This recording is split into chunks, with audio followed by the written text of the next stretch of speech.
Sometimes life lets you down and you feel that you are done. You just wanna mourn and run because the fun is all gone. But sometimes life makes you proud when you look far and wide, when you leave the pain behind and see the brighter side. TNC gives you inspiration. TNC reignites your passion. TNC starts your transformation. TNC helps you see the new you.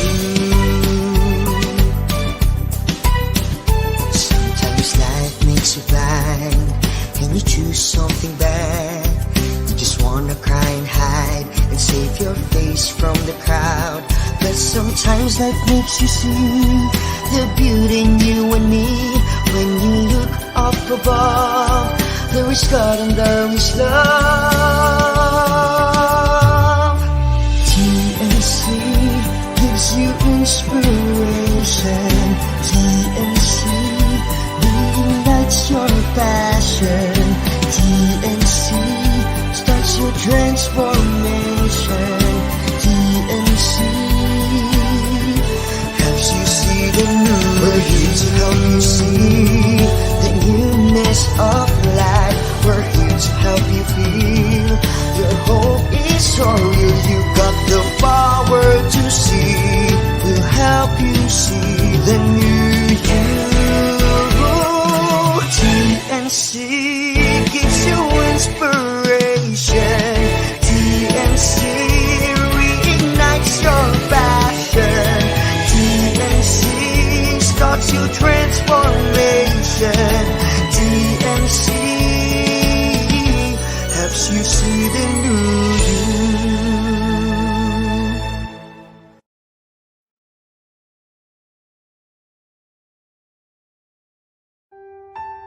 The new channel.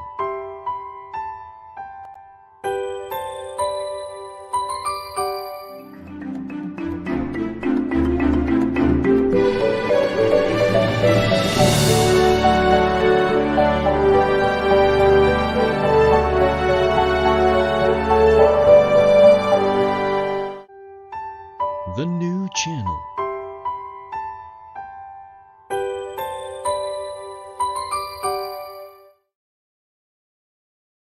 The views, opinions, and insights expressed in the following show are those of the hosts, producers, guests, and viewers.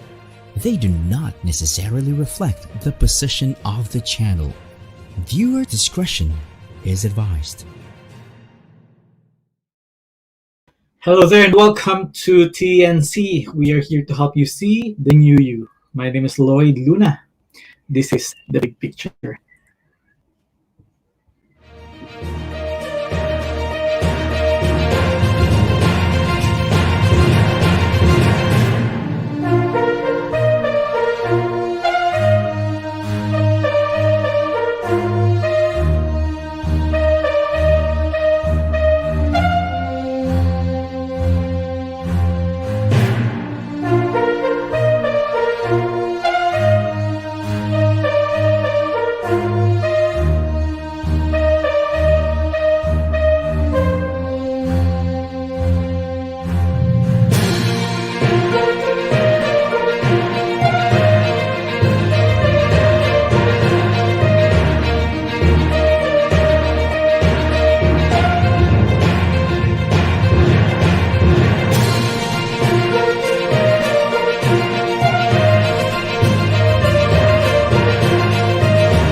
Hello there, Luzon, Visayas, and Mindanao, or wherever you're watching from around the world. Good evening to you all. If you are watching us live right now, please do share our live stream link. You can also organize your own watch parties or share the same link with your friends and families and associates through your chat groups. You can also watch us live on youtube.com/TNC Now. And when you do and drop some comments in there, you can get an opportunity to have a gift courtesy of Unisol and TNC. the item to catch? Please watch.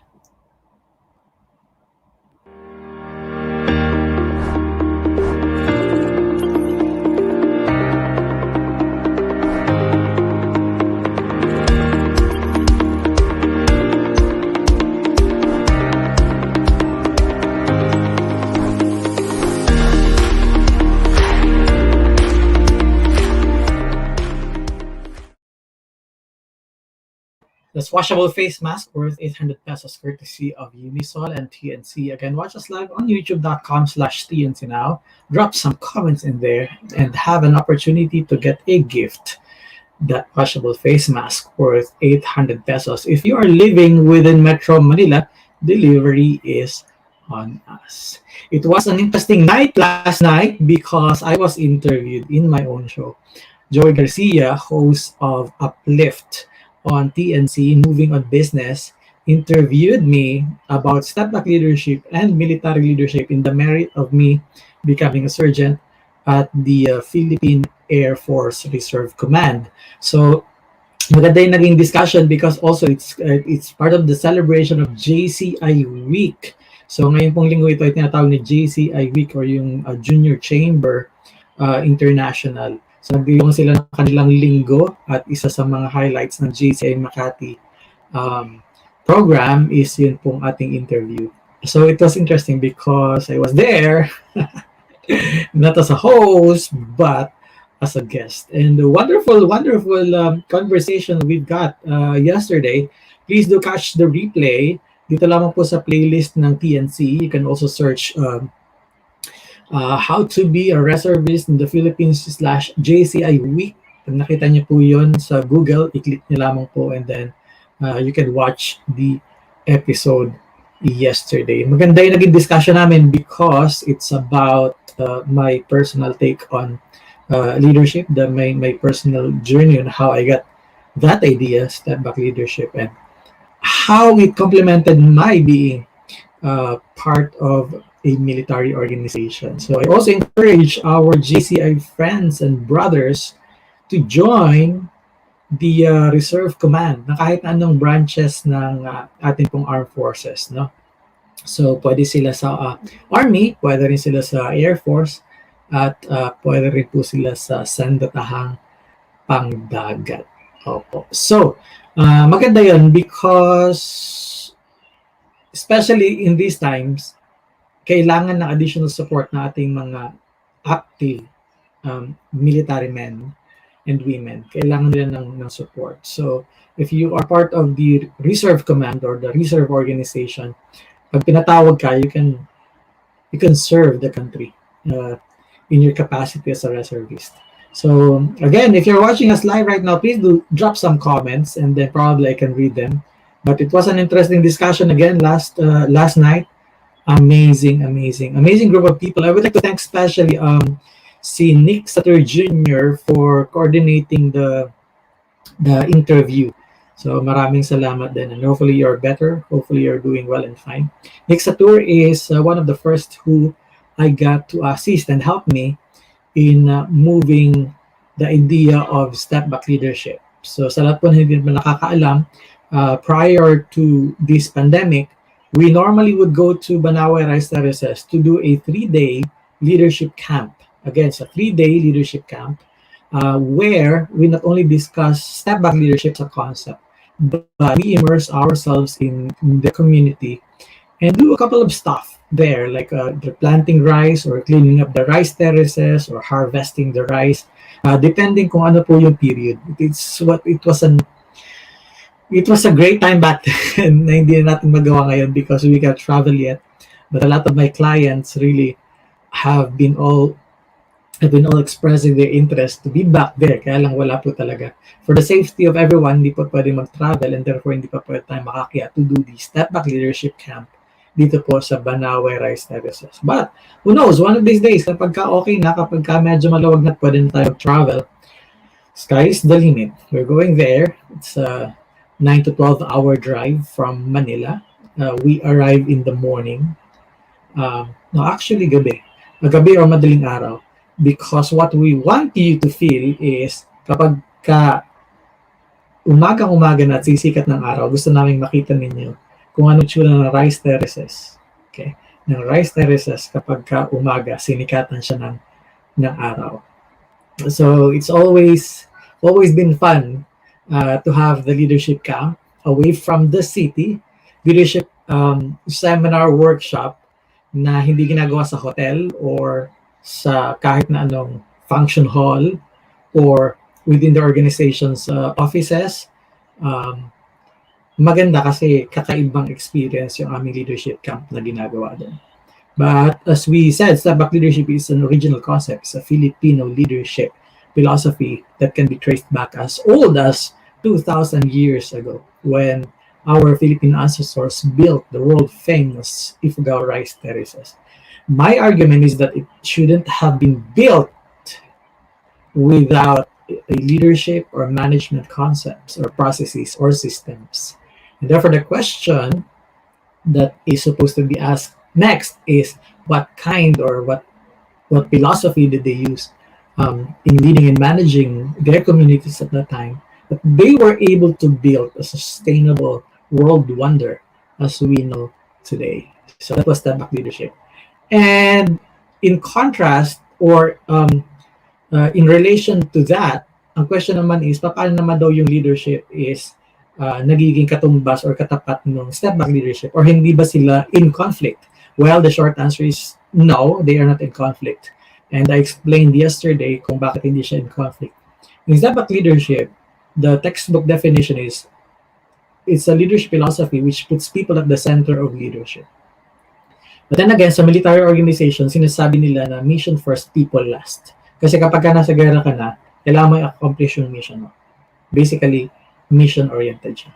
So, sabi naman, ibig sabihin ng hindi tao yung inuuna. Well, partly correct, but also partly wrong. Because even before a military organization can send you, may mga training na kinakailangan. And that is putting the people first, making sure they are prepared and they know what to do kapag ka napunta sila sa kahit na anong situation. More or less, alam nila kung ano yung gagawin nila. So it's still putting the people at the center of leadership. However, latter part na yung mission first and people last, which is another concept na pag-uusapan. So wala sila dun sa isang, hindi sila totally magkapantay, magkaiba yung timeline, kumbaga. So yeah, it was an interesting discussion. Again, please do watch the replay para malaman nyo kung paano ko ginawa yung training. May pictures ako pinakita doon. So there you go. Now, tonight, I am doing this solo, and I would like to share with you what I wrote in the Manila Times, because every Thursday, meron po ako lumalabas na column doon. So let me just read the letter sender sa akin, na ito yung kanyang case. I have this experience of reaching heights and becoming successful in what I do. Recently, it was a totally different story. When success is no longer there and failure suddenly meets me face to face, the question he had for me was, what do I do? The name is Mar, si Mariam Sunula. And this is my reply in part. How many times we have failed is not as important as how many times we have stood up and continue our pursuit of success and happiness. At least this is what I would like us to realize. Each time we fail, everybody fails at something. You and me, no exemption. Some didn't bother to give up or to get up. Eventually they did, but at the cost of what? Time and opportunity. Pag nag-fail, bangon agad. Pag hindi ka nakabangon agad, it will cost you time and opportunity. Those two treasures you don't want to lose along the way, right? So, pag nasaktan, move on. Kasi pag hindi ka nag-move on, it's lost time, it's lost opportunity. Pag nalugi sa negosyo, move on. Because if you don't, it's lost time, lost opportunity. Pag bumagsak ka sa exam, move on. Review ka ulit, take the exam again. Because if you don't, you lose your time, lost time, and lost opportunity. Now, a few years ago, and I was saying in my column, I did a motivational talk before two real estate giants in Manila during their sales kickoff rally. Most companies do this every year. Back in the pre-pandemic days, there were face-to-face meetings. They gather their sales people and hire a motivational speaker to speak. Try to encourage their people to sell more. Um, and as a speaker, you always try to equip them with knowledge, wisdom, and stories and things like that. Now, hopefully, yung 1 hour program na yun or so, participants would leave the venue with inspiration and drive to face their future. And yes, painful or not as it was, make the best effort to hit their quota for that period. It was amazing to see their mix of emotion during the event. Like yung iba sobrang saya, yung iba sobrang excited, yung iba is natatakot na if at all they will reach their quota. Being uncertain, to being hopeful, to being really excited about it. It was because that year, or in particular period, anything can happen. So, ipi-play natin yung commercial later on. But there is something else. Should you want to succeed in any year, with or without pandemic, you will need to have a beginner's mindset. Beginner's mindset. As if nothing happened the previous year or in your past. Or if you would like to consider believing that something huge really happened, and they did happen, make yourself believe that it's done and it's gone. What do I mean by beginner's mindset? It's your ability to empty your cup in order for you to get more. Empty your cup. Whatever you thought was working, forget about it. Of course, some things have been working, but it doesn't necessarily mean that whatever worked in the past may work in the present, more so let alone in the future. Because things are always different depending on when and where you're looking from. Depende kung saan ka tumitingin. For some people, they are fans of their past successes. And, of course, those successes bring them to a very comfortable situation or zone. Ngayon, kapag comfortable ka, dito ka dapat kabahan. Because when you start to feel comfortable, I always say, that might be the beginning of the fall. If you become comfortable, that might be the beginning of the fall. So, beginner's mindset is having to think that everything is new. And one of the benefits is it gives you the opportunity to always be in the lookout and to always try to learn new things that you thought will work this time. Because bago. So, bagong mindset. Kaya every time we fail and every time we get disrupted, every time we get hurt, you will need to have that beginner's mindset. Parang walang nangyari. Now, hindi ko sinasabing walang nangyari because for sure may nangyari. The thing is, the only way to move forward is to put it where it belongs, and that is the past.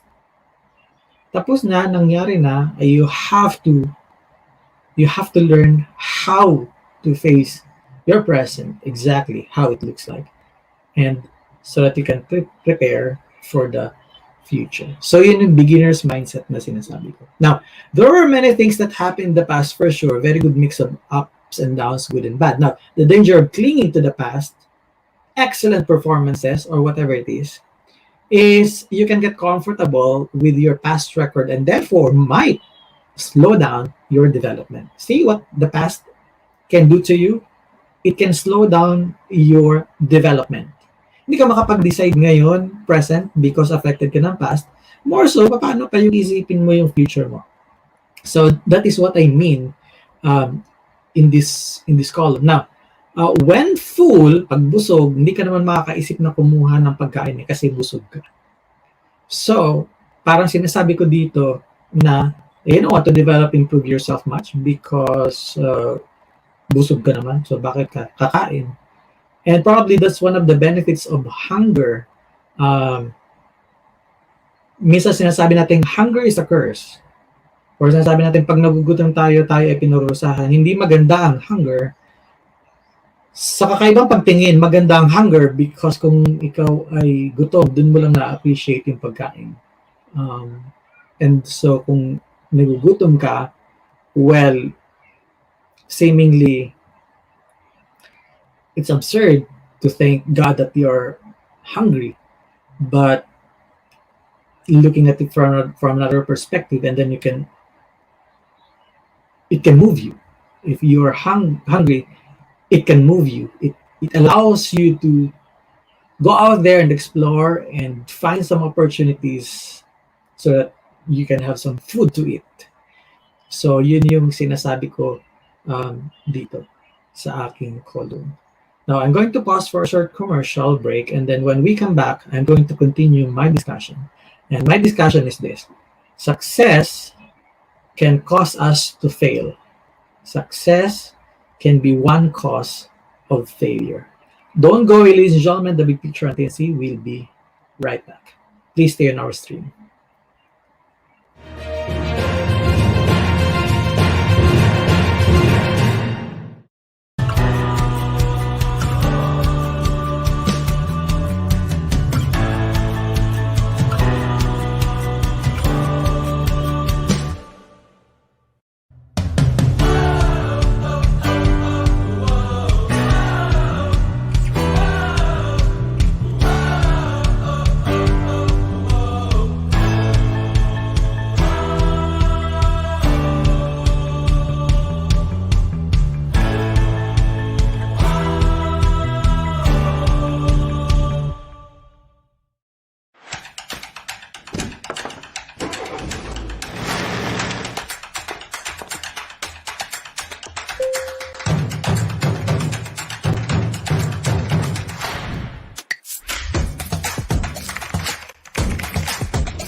Welcome back. You're still watching The Big Picture on TNC. Nagulat ako. Hindi ko nakita yung sarili ko. Poster lumabas. Tara!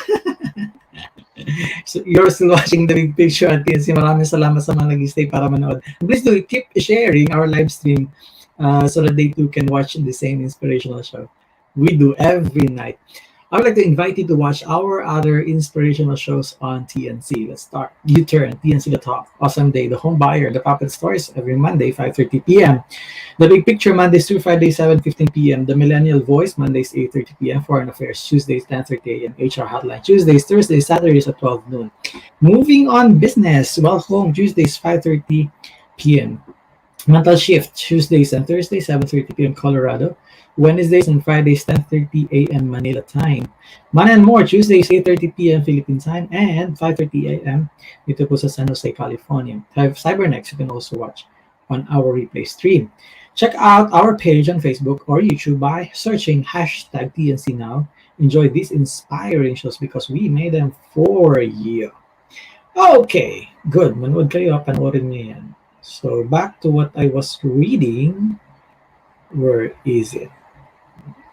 Yeah, and we are still talking about success can cause failure. So success causes us to fail as well. Yung din-discuss natin, and this is the column that I wrote for the Manila Times today, Thursday, the 15th of April, during our episode 207, season 12. Of course, forgetting things that happened in the past does not mean taking everything you've learned. Hindi ibig sabihin kalimutan mo yung past, kalimutan mo lahat ng mga natutunan mo. It only means that you have to accept the fact that you are starting with a blank canvas. There is nothing yet in your sales report, and you have to start again in your mindset. Kumbaga sa isang relationship, kung nag-break kayo, isipin mo na wala kang naging ex. Isipin mo na wala lang.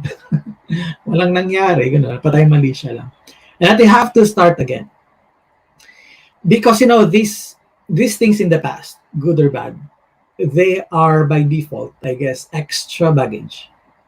Extra baggage that we cannot afford to take with us if we are to move forward more comfortably. Hindi komportable yung marami kang dala from the past because I thought even success can do that. So sometimes when success gets into your head, the tendency is to slow you down. The tendency is, comfortable, okay tayo dito. Kaya yung mga nasa relationship, yung mga nasa relationship, don't be comfortable. Don't be comfortable.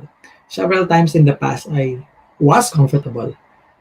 I was so trusting, and she too was too trusting. But then again, you will come to a point na, oh no, these things are getting out of hand. Why? Because of that comfort level. Sometimes I call it familiarity. That we are too familiar with each other na. Nothing is new. Parang na-board na yung sila parehas. So, yun ang nangyari. Hello, Chester Howard Lee. Maraming salamat sa mga nanonood ngayon. Maraming salamat. Ayan. Si Ma'am Aida nandito rin. Si Ma'am Aida. Ma'am Aida Guillermo Regondique. Hello everyone watching. Greetings from Vienna, Austria. Hi Ma'am Aida. I hope you are safe and well there sa Austria. Let us know kung ano ang nangyayari dyan kaganapan. Si Ma'am Evelyn, hello daw. Ma'am Evelyn Sadilia sa Kaluran. Yan. Si mga Tita Cho ay nandito din nanonood from Tarlac. Good. So, start with a blank canvas. Learn to always start again. Don't carry those baggage, whether they're good or bad. Ang sinasabi natin dito lagi is if you want to travel fast and then you travel light. And I think that makes sense. Travel fast, travel light. Doesn't help kasi if you're carrying a lot of stuff. So it helps when you understand that success can also slow us down. Because this chasing of success will never stop. Hindi natatapos eh. Sabi mo, magtatapos ka lang ng high school, okay ka na. College, okay na yan. Pag may trabaho ka na, okay na yan. But normally, the human spirit will look for more because it loves growth and opportunity and changes and transformation. Our physical body does not want that. Our physical body says, huwag mo na. Ayoko yan, hindi ko ayaw yan. Hindi pwede yan. So, think about it for a second. If you are successful now, if you're successful now? Does it guarantee of anything? If you win today's game, does that guarantee you that next game you're going to get a W or another win? If you're okay now, does it a guarantee that you'll be okay tomorrow, the following week, the following month, or the following year? Think about it, because if it is not true, and then having that beginner's mindset is as beneficial as what I'm telling you about. Diba? Yung mag-start ka lagi fresh. Parang hindi nalalagay sa alanganin yung position. The thing is, there are many strategic moves that worked well for you previously that may totally ruin your present because they may no longer work.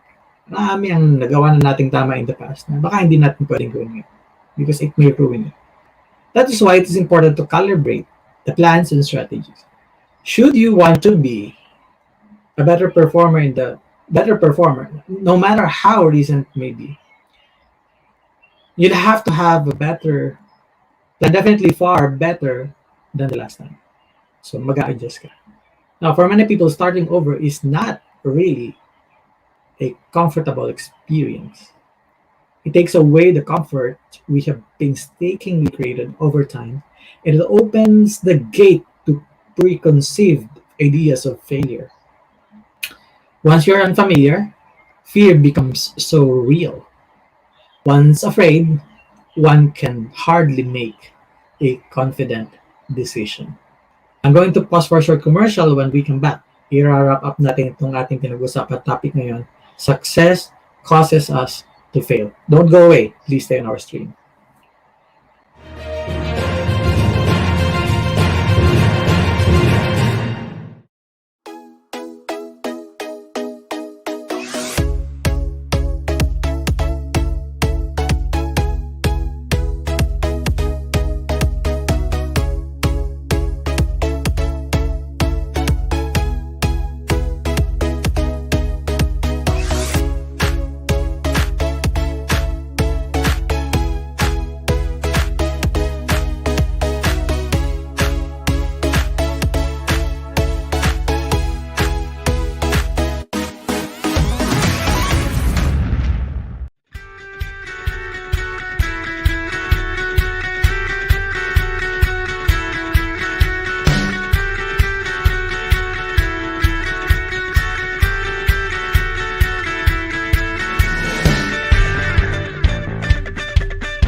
Welcome back. You're still watching The Big Picture on TNC. Before I continue with my discussion and to wrap up our discussion for tonight, I would like to invite you again to watch the second tranche of our inspirational shows on TNC. You can watch Healthline, Couple Goals, Win Within, every Wednesday itong Win Within, 8:30 p.m. Market Leader, YOLO. Mamaya po mayroong YOLO ha, 8:30 p.m. Ready na po si Attorney Carlo Ibanez and Sheila San Diego. Negosyo at Home, Fridays 12 noon. You can also watch Tech You with TNC Marketplace every Friday and Saturdays po ito, 5:30 p.m. Danny Art Show, After Shift, Women at Work, COVID Stories, The Family Business, Usapang Build the Fort Project. Catch also our TNC specials, one day TNC Arena, TNC PressCon, TNC Town Hall. Saturday 7 p.m. co-hosted by TNC founders Lloyd and Apple. Town Hall is where we talk to you, our valued audience. More upcoming shows. Follow hashtag TNC Now on Facebook and YouTube. Allow your passion to inspire you, and together let us hashtag see the new you. Now, going back to our discussion for tonight, are you enjoying our discussion for tonight? Maliit na discussion, but hopefully may magandang impact sa inyo. So again, maraming salamat sa mga nanonood. Sino ba ang mga nandito para makita natin na nanonood? Sino sa inyo ang nanonood? Okay. Si Chester nandito pa din? Yeah, nandito pa rin siya. Okay. Good. So let me run through the final part of my column in the Manila Times, success causes us to fail. Sinasabi natin dito na yung beginner's mindset is beneficial in a sense that it takes away or takes out a lot of load from you, load na nakuha mo in the past. So whether it's success or failure in the past, or pains or sufferings, whatever that is, or maybe too much happiness, whatever that is, good and bad, if you're going to carry those baggages and then when you are here now in the present, it's difficult for you to move fast because you are just heavily loaded, as simple as that. Now, there is another way. The idea of a lasting success may be comforting. Oh, success. Oh, ganda. Maganda yung idea, successful. Okay. It's comforting to imagine. Each time we make something work. Pag nakuha natin, wow. Okay. Ganda. Ang galing. So it's comforting to imagine. Besides, di ba yun naman ang gusto natin? Exactly what we would like. A lasting success. Now, while it is what we desire, there is something else that is more important than ideal success. Who? Is there something else that is more than success? Or ideal success? And my answer is yes, actually there is. And that is the reality that success has its own expiration. Success does expire. Natatapos. That is why it can cause you major trouble. Paano pag tapos na? And if you are not ready? Worse, hindi mo alam na may expiration ng success. That is why having a beginner's mindset is one way for you to be failure-proof in the future. Huwag niyo kakalimutan yung part niyo. Success has an expiration. The challenge is you don't know when. So hindi siya kagaya ng gamot na kung mo mag-expire to. Or whatever we purchased from the supermarket. Let's say, 3 months pa. In our lives, while success has an expiration, it does not have a specific expiration date. You don't know kung kailan. But there are clues that will tell you kung malapit na ma-expire. May mga clues na pwede kang makita. O papunta ito doon. And you know that because if you're in a relationship and it's a rocky relationship, you know exactly that something is already bound to happen. May mga clues na pwede maging basehan mo kung paano mo mapapaghandaan failure that was caused by success. So, lagi nyo tatandaan yan. It may appear to be sad news. Oh, sir, mayroon palang expiration ng success. Well, it may appear to be sad news. However, when you accept that idea, it can help you prepare for another success long before you reach your success expiration date or expiration. So, kailangan makuha mo yung idea ng beginner's mindset. Kasi once na makuha mo yun, and then you are very well aware na pwede kang mag-build next before your success's expiration. Is that easy? No. It's not easy. I know for sure. But you will keep on failing if you don't realize that recent successes can also lead you to failure. So start again with a beginner's mindset. Start again. open to all opportunities for learning, and you turn your failure into a remarkable success. Now, lastly, success works in two ways. Two ways. It can make you believe that there is nothing more to do, and it can convince you that you won. But that's only temporary.